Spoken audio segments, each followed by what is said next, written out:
Bismillahirrahmanirrahim. Assalamualaikum warahmatullahi wabarakatuh. Kita lanjutkan ya materinya. Hari ini kita akan mulai dengan teorema limit.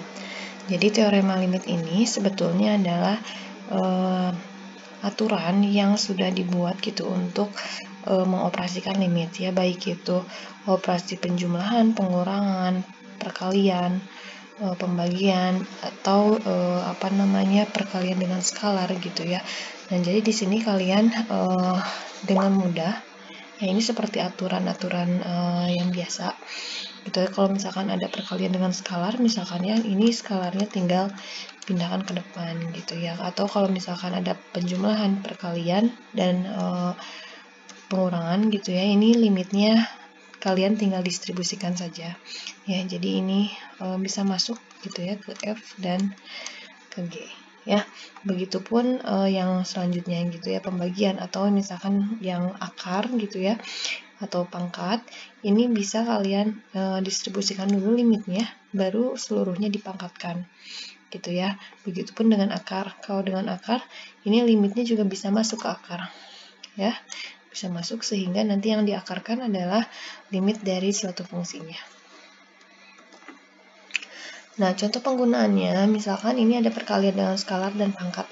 Jadi yang pertama kalian skalarnya keluarkan dulu gitu ya. Kemudian nanti yang dipangkatkan adalah seluruhnya. Jadi limit x menuju 3 dari x, kemudian dipangkatkan 4. Ya, ini hasilnya sama saja dengan kalian langsung mensubstitusikan 3-nya ke sini. Ya. Nah, yang di sini juga sama. Ini ada aturan perkalian skalar, ya, skalar, pangkat, dan pengurangan. Ya, jadi tinggal ikuti saja aturan yang tadi yang di teorema, itu udah langsung bisa digunakan. Nah, kemudian ini untuk aturan substitusi, ini ada teorema tersendiri. Jadi kemarin kita sudah bisa menghitung limit gitu ya, langsung mensubstitusikan si x-nya gitu ya. Nah, hal ini berlaku untuk fungsi polinom ya. Jadi fungsi polinom itu ya, ini kalau hanya polinom saja ya. Kalau suku banyak itu kalian bisa langsung substitusikan ya. Nah, kemudian yang fungsi yang kedua adalah fungsi rasional. Fungsi rasional itu yang bentuknya pecahan. Tapi kalau yang bentuknya pecahan, catatannya itu si penyebut ya tidak boleh sama dengan 0. Jadi kalau kita menemukan fungsi yang bentuknya pecahan, kita cek dulu kira-kira kalau kita substitusikan misalkan x sama dengan c gitu ya, x menuju c, penyebutnya 0 enggak? Kalau 0 berarti ya tetap nggak bisa gitu ya. Jadi itu hanya untuk fungsi rasional yang sudah dipastikan penyebutnya tidak sama dengan 0. Oke ya. Nah, misalkan seperti ini. Ketika ini kita substitusikan x menuju 2, kalau yang atas kan ini polinom ya, jelas gitu ya. Tapi kalau misalkan secara keseluruhan ini adalah fungsi rasional ya. Kita cek dulu nih di sini. Di penyebutnya apakah sama dengan 0? Oh, ternyata tidak gitu ya. Jadi ya udah, kita bisa langsung substitusikan si 2 ini. Nah, teorema selanjutnya atau teorema C ini, kita punya dua fungsi. Fungsinya f dengan g ya. Jadi kalau saya gambarkan misalkan ini fungsi f gitu ya. Ini fx. Kemudian ada satu fungsi lagi. Nah, tapi fungsinya sama. Ini yang biru ini adalah gx gitu. Ya. Nah, lalu ini pada open interval ya, berarti pada interval buka. Misalkan pada interval buka, saya buat intervalnya ini x ya. Ini fungsinya. Nah, yang pertama kita pasti punya C, karena kita mau misalkan cari limit di C ini. Ya, kira-kira di sinilah. Nah, kemudian kalau misalkan limit G-nya ada gitu ya, limit F-nya juga ada, maka kita bisa nyatakan sebagai limit X menuju C dari F itu sama dengan limit menuju C dari G. Ya, jadi kalau fungsinya sama, kalian nggak usah pusing, berarti sama aja gitu ya. F dengan G nilai limitnya sama. Nah, kalau teorema Apit ini, kalau bahasa Indonesianya teorema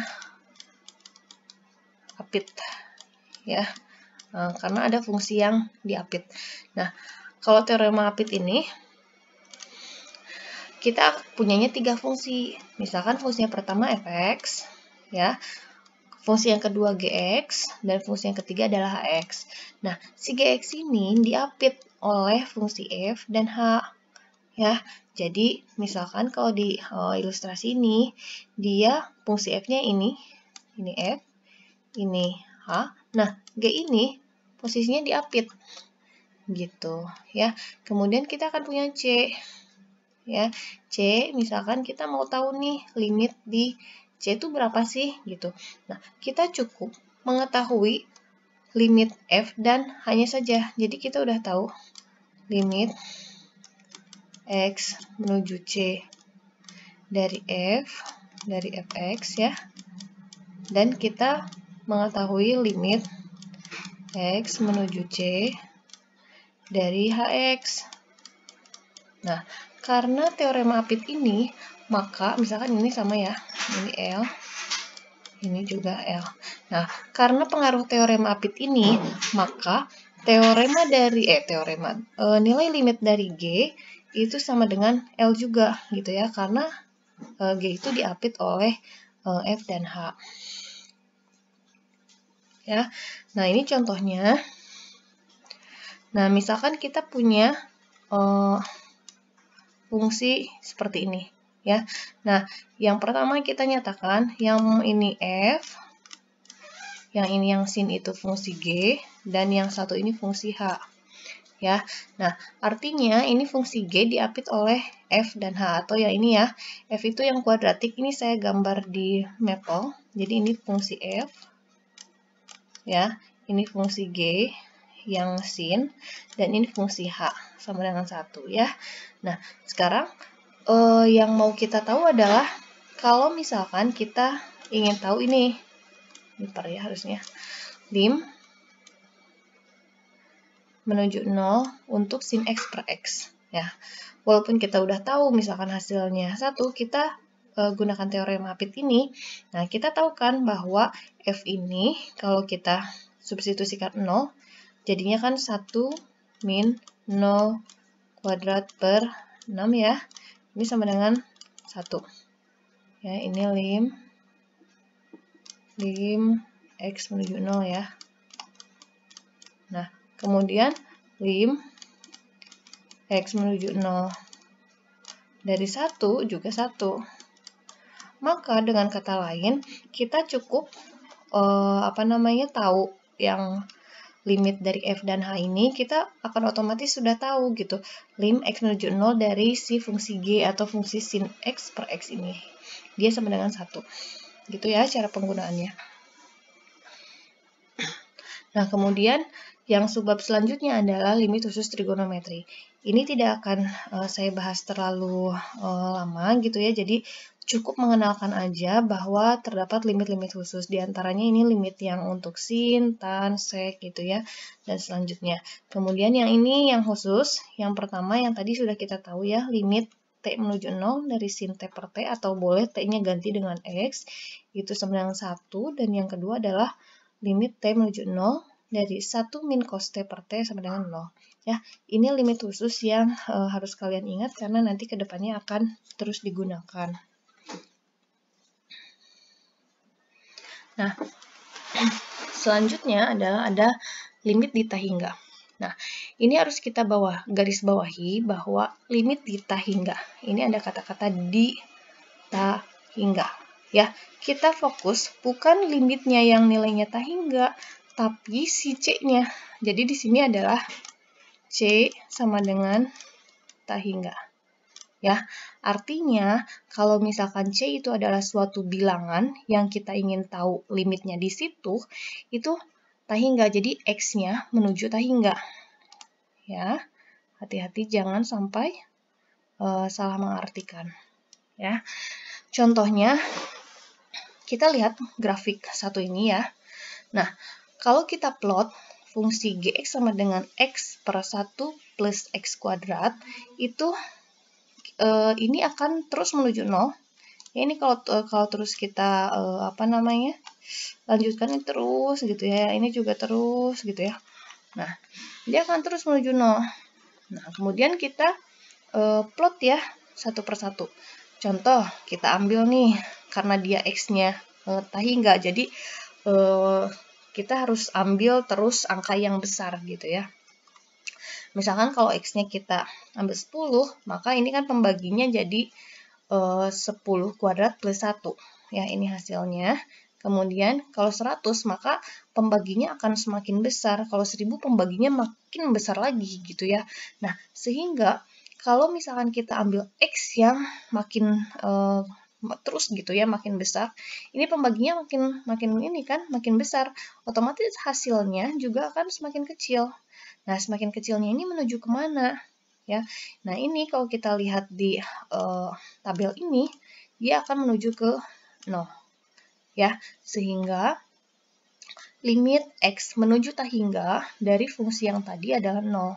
Nah, karena tadi kita baru nyoba untuk yang positif, kita coba pakai yang negatifnya, sisi negatifnya, berarti x-nya menuju min tahingga.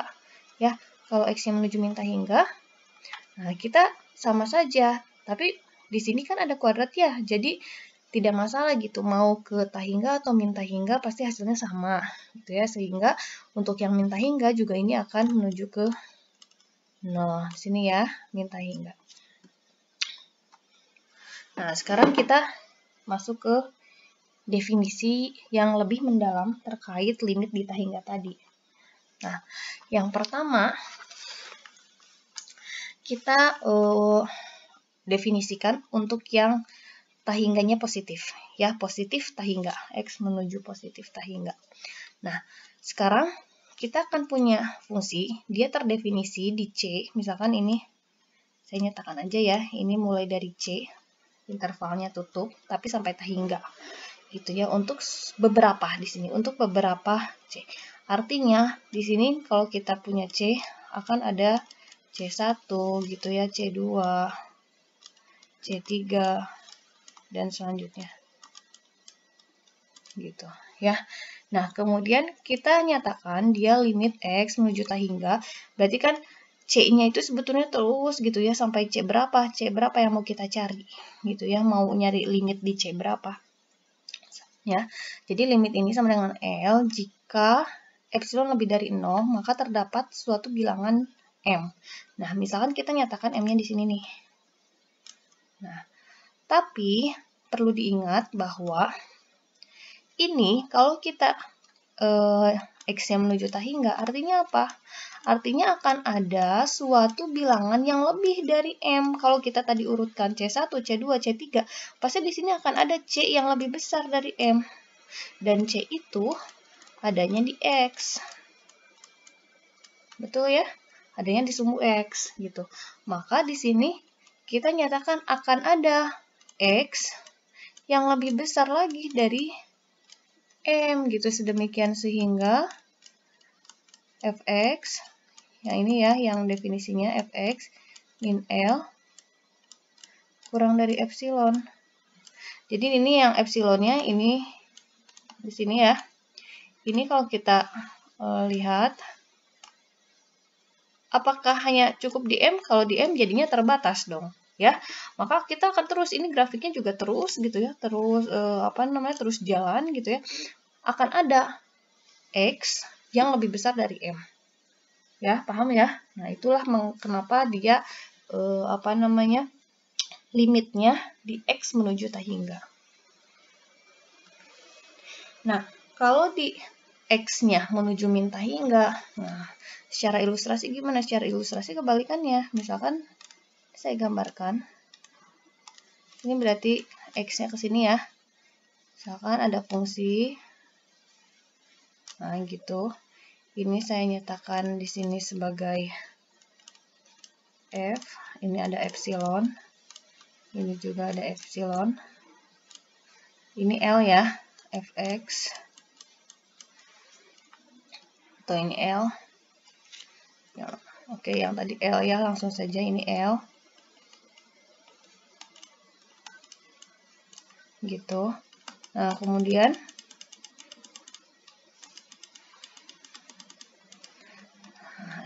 ini kita nyatakan M di sini. Nah, misalkan dari minta hingga, ya intervalnya sampai C. Sama aja kayak tadi, pasti ada C1, tapi ini ke negatif ya. C2, ini akan ada C selanjutnya. Nah, di sini setelah M juga pasti akan ada C selanjutnya, yang lebih kecil dari M. Tapi C itu, tadi saya bilang, C itu adanya di X. Ya, maka dengan kata lain akan ada X yang lebih kecil daripada M. Gitu ya. Jadi akan ada X, M-nya kan sampai di sini saja. Padahal akan terus ada di sini karena dia menuju tahingga. Menuju minta hingga, maaf. Ya, si X-nya. Jadi akan ada X yang lebih kecil dari M sedemikian sehingga ini berlaku. Gitu. Oke. Nah, itu secara konsep limit menuju tahingga itu seperti itu, tapi secara perhitungan ini sebetulnya lebih mudah diaplikasikan ya. Jadi secara perhitungan kalau kita menemukan X di tahingga atau X menuju tahingga, baik itu tahingganya ke positif atau ke negatif min tahingga, nah kita cukup membagi fungsi tersebut dengan variabel yang pangkatnya tertinggi, dengan order tertinggi ya. Nah, contoh misalkan kita punya fungsinya seperti ini. Kita lihat order tertinggi di fungsi ini adalah berapa variabelnya. Berarti order 2 ya, atau pangkat 2. Maka kita bagi saja semuanya, baik yang di pembilang ataupun yang di penyebut, itu dengan X kuadrat. Ya. Nah, kalau misalkan yang di pembilang ini berarti X per X kuadrat. Jadinya 1 per X. Nah, kalau kita substitusikan X yang menuju tahingga, pasti ini 0. Menuju ke 0 ya. Makin besar X-nya, ini semakin dekat ke 0. Ini apalagi ya? Ini apalagi? Ini pasti lebih dekat ke 0 ya. Nah, sehingga ini sudah kita bagi dengan pangkat tertinggi, hasilnya seperti ini. Yang ini 0, ini 0, ini 1 ya. Nah, berarti sama aja, yang ini 0, 0, 1, hasilnya adalah 0. Gitu ya, ini dengan tadi ya teorema limit yang apa namanya operasi gitu ya, jadi bisa masuk. Nah, contoh selanjutnya adalah misalkan ini limitnya min tahingga. Nah, tetap saja jadi tidak masalah mau itu limit positif atau negatif, kita tetap membaginya dengan order tertinggi. Ya, order tertinggi di sini adalah X pangkat 3. Maka baik di penyebut ataupun pembilang itu kita bagi dengan X pangkat 3. Ya, berarti yang ini udah otomatis jadi 2 ya. Yang ini 1 per X pangkat 3, yang ininya 1. Ya, sehingga nilai limitnya menuju di X menuju min tahingga adalah 2. Ya, nah kita lihat kalau di plot grafiknya seperti ini. Ya, nah kita mau tahu nih limit di min tahingga, berarti kan ke sini ya. Nah, berapa? Ternyata grafiknya ini menuju ke 2. Itu ya. Nah, ini kita sebut sebagai asimtot. Asimtot datar. Nanti kita bahas lebih lanjut ya mengenai asimtot datar. Oke. Nah, kalau sekarang kita masuk di limit tak hingga. Nah, kalau yang ini baru nilai limitnya. Ya, kalau yang tadi kan di tak hingga ya. Jadi kita harus tanda kutip ya, di tak hingga itu berarti di X-nya. Kalau limit tak hingga berarti nilai limitnya atau hasilnya. Ya. Contohnya di grafik ini ya fungsinya 1 per X min 2. Nah, kalau kita plot dia nilai di X sama dengan 2 itu adalah asimtot vertikal ya, asimtot tegak gitu. Nah, kalau asimtot tegak itu berarti kita mau mencapai nilai tersebut tapi ya nggak pernah nyampe gitu ya. Berapa gitu berarti tahingga sama min tahingga. Ya, caranya yang pertama adalah ini kan nilainya di 2 nggak ada. Ya, karena kalau misalkan kita substitusi X sama dengan 2 itu hasilnya jadinya tidak terdefinisi. Jadi ini X tidak boleh sama dengan 2. Tapi kita boleh dekati ya, X menuju 2 dari kiri dan X menuju 2 dari kanan. Ya, kalau dari kiri misalkan kita ambil X sama dengan 1,999 misalkan. Masih ada nilainya ya, tapi kalau begitu 2 itu nggak ada. Ya. Nah, sekarang kita coba dulu dari yang ini ya. Kalau misalkan 1,999 kita substitusi ke sini. Hasilnya negatif apa positif? Negatif ya, karena ini nanti penyebutnya akan ada min 0, berapa gitu, min 0,0001 misalkan gitu ya. Nah, artinya limit dan menuju 2 tapi dari arah negatif, dari arah kiri itu adalah min hingga. Nah, sebaliknya kalau misalkan kita ambil X menuju 2 tapi dari kanan, kita ambil saja misalkan 2,001 gitu. Ini ada nilainya gitu ya. Nah, kita substitusikan ke X ini ya. Nah, berarti kan akan ada 0,001 ya. Nah, ini berarti karena positif, berarti ini positif tak hingga. Kalau tadi hasilnya negatif kan 1 per sesuatu yang negatif, berarti negatif. Kalau ini positif. Gitu ya cara menentukannya. Jadi X-nya ada, cuman hasil limitnya nih, gitu nilainya yang nggak ada. Yang membuat dia tak hingga atau min tak hingga.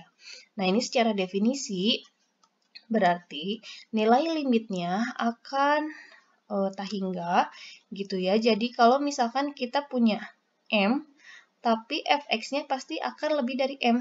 Jadi kalau yang ini kita pasang M-nya di sini. Misalkan kita maunya M-nya di sini. Nah, pasti nilai fx-nya lebih dari M. Karena kan menuju tak hingga. Ya, menuju tak hingga. Ya, padahal si deltanya di X-nya ada. X min C kurang dari deltanya ada. Ini yang bisa kita nyatakan. Ya. Nah, ini variasinya, beberapa variasi bisa kalian lihat ya. Nggak saya jelaskan satu persatu.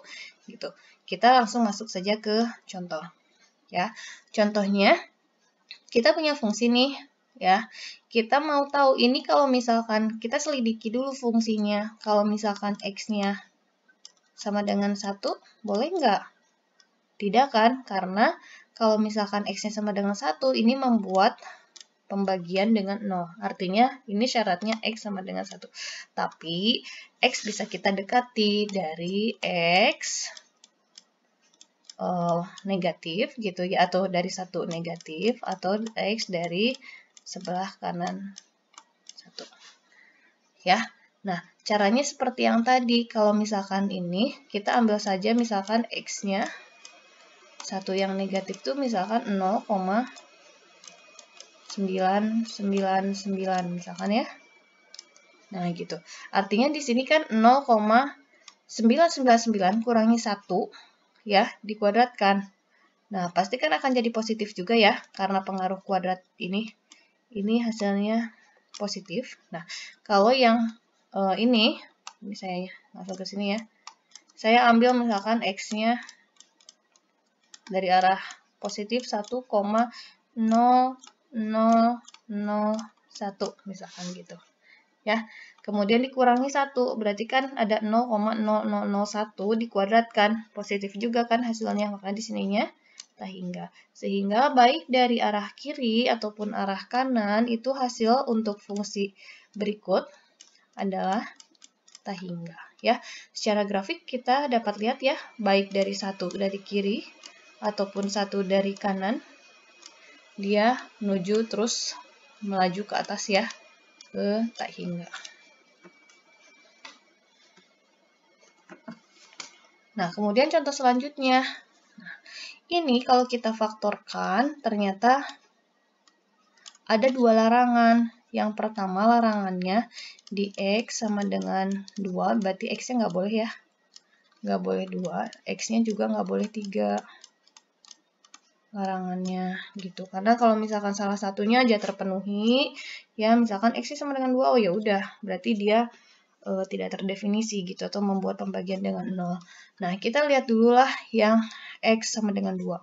Ya, yang X sama dengan 2 ini bisa kita nyatakan dari arah kiri dan kanan ya. Oke, yang ini kita ambil dari arah kanan dulu ya. X menuju 2 dari arah kanan. Misalkan kita ambil X-nya sama dengan 2,001 gitu ya. Nah, sehingga di sini ini udah jelas ya, ini pasti ada kalau yang pembilangnya oke. Nah, di sini juga dia oke dan tandanya di sini negatif. Ya, karena 2,001 kurangi 3 negatif. Nah, yang di sini tandanya 2,001 kurangi 2, ini hasilnya positif. Ya ini positif. Ya, jadi positif ini perkaliannya pasti negatif ya, artinya ininya pasti minta hingga. Gitu ya. Oke. Kalau misalkan yang dari negatif 2 minus ya. Kita nyatakan misalkan 1,999 ya. Nah, yang di sini kalau misalkan yang dari arah kiri, yang ini juga positif hasilnya. Yang ininya negatif. Nah, yang ini negatif. Gitu kan? 1,999 kurangi 2. Negatif ya hasilnya. Ini juga negatif. Ini positif per positif. Berarti kalau misalkan yang lim X menuju 2 dari arah kiri. Ya, dari fungsi yang ini ya. Saya tulis aja fx. Itu hasilnya hingga. Gitu ya. Kalau yang 3 itu sama aja. Ya, misalkan kita ambil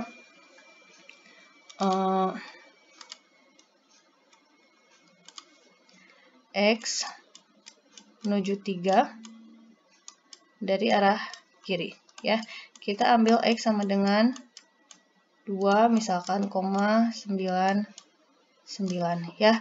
Maka yang pertama kalau misalkan ini 3, ini positif. Yang ini 3-nya positif. Ya, yang ini positif juga.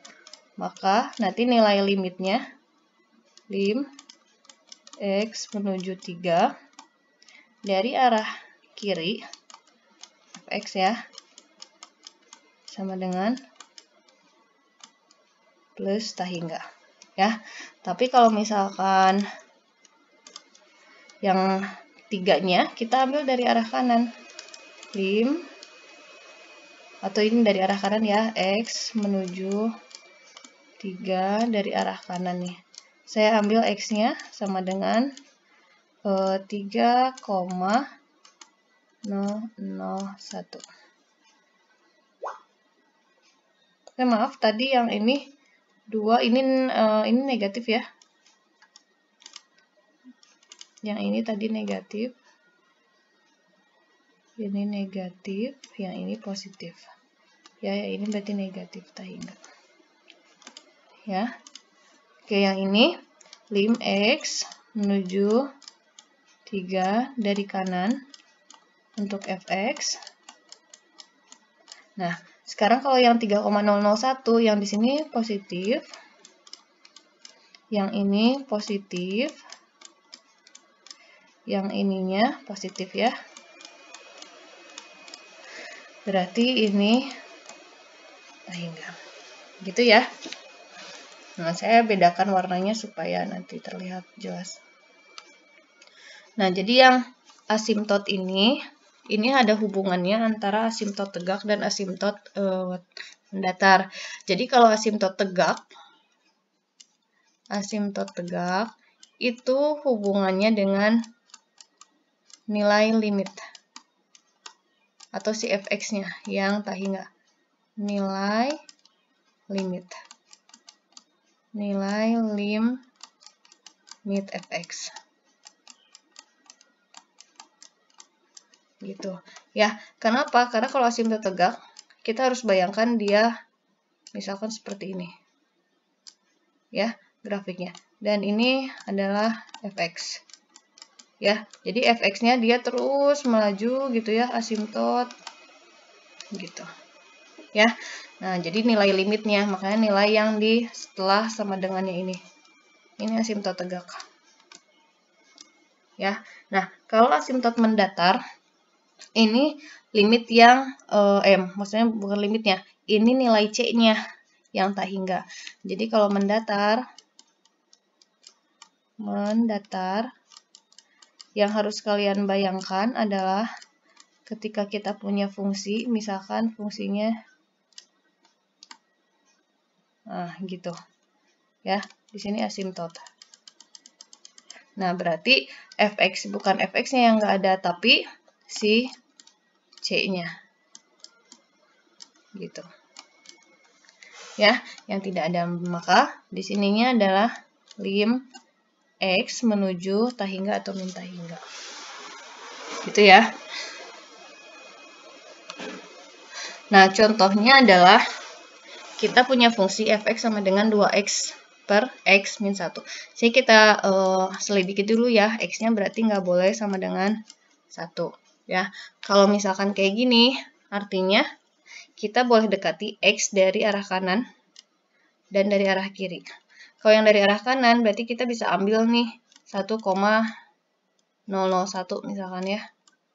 Nah, di sini kita bisa dengan pangkat tertinggi ya. Misalkan di sini kita pangkat tertingginya x, maka kita nyatakan misalkan dengan x ya. Ini untuk yang ini. Nah, kalau misalkan untuk yang ini, kira-kira ini hasilnya berapa? Positif ya. Nah, kalau yang dari arah kiri, misalkan kita ambil x-nya sama dengan 0,99. Nah, ini kan negatif ya. Ininya positif. Ya, ininya 0,99 kurangi 1. Negatif. Jadi hasilnya negatif tak hingga. Ya. Nah, ini kalau misalkan yang lim x menuju tak hingga, ini berarti tinggal bagi dengan pangkat tertinggi ya. Ini bagi ya, ini dapatnya nanti 0, 2. Yang ini juga sama 2. Ya, secara grafik seperti ini ya. Dia ada asimtot tegak. Asimtot tegaknya di berapa? Di 1. Ya, jadi asimtot tegak yang hasilnya ini ya, yang hasilnya tak hingga tegak di x sama dengan 1, tapi dia asimtot datar